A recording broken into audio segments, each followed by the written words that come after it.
So the fear is that this could trigger a very strong Russian response. We saw yesterday that a residential area of the city of Zaporizhia, a major city in the south of the country, very close to the front lines, was hit. More than a dozen.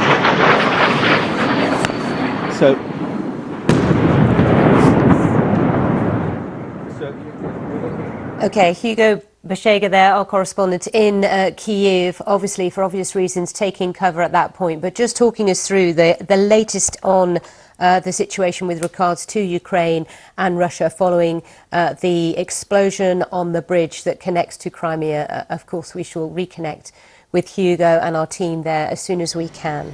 So we're here in the shelter of our hotel. Obviously, we came here after we heard that sound of what appeared to be a missile here over Kyiv, and it hit a location very close to our hotel here in the city center.